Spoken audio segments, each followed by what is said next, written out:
আসসালামু আলাইকুম রহমতুল্লাহ।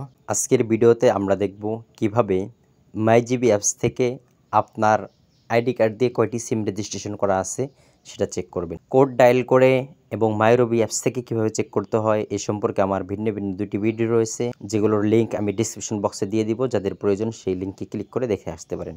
চলুন মূল ভিডিও শুরু করা যাক। এর জন্য আমাদেরকে আমাদের ফোনের প্লে স্টোর থেকে মাইজিবি অ্যাপসটা ডাউনলোড করতে হবে। তো আমার ডাউনলোড করা আছে, এজন্য আমি সরাসরি মাইজিবি অ্যাপসে চলে যাচ্ছি। আপনারা মাইজিবি অ্যাপসটি প্লে স্টোর থেকে ইনস্টল করে নাম্বার দিয়ে লগ ইন করে নেবেন। নাম্বার দিয়ে লগ ইন করার পর নিচের দিকে দেখতে পাচ্ছেন সার্ভিস নামে একটা অপশন, এই অপশনটাতে ক্লিক করতে হবে। ক্লিক করার পরে স্ক্রল করে নিচের দিকে আসবেন। নিচের দিকে আসার পরে এখানে দেখতে পাচ্ছেন মাই সিম, অথবা বাংলায় থাকলে আমার সিম, এগুলো লেখা থাকবে। এই অপশনটাতে ক্লিক করতে হবে। ক্লিক করার পরে এখানে দেখতে পাচ্ছেন কয়েকটি কোড আসছে। তো এই কোডের মধ্যে আপনার এনআইডি কার্ডের লাস্ট 4টি নাম্বার লিখে দিবেন। লিখে দেওয়ার পরে কন্টিনিউ যে অপশনটা রয়েছে, এই কন্টিনিউ অপশনটাতে ক্লিক করতে হবে। ক্লিক করলে আপনার নামে কয়টি সিম রেজিস্ট্রেশন করা আছে এটা এখানে শো করবে। দেখতে পাচ্ছেন এখানে আমার নামে 5টি গ্রামীণ সিম রয়েছে এবং এর পাশে লেখা দেখতে পাচ্ছেন উইদার অপারেটরস। এই অপশনটাতে ক্লিক করলে আপনার অন্য সিম কয়টি রয়েছে সেগুলো এখানে শো করবে।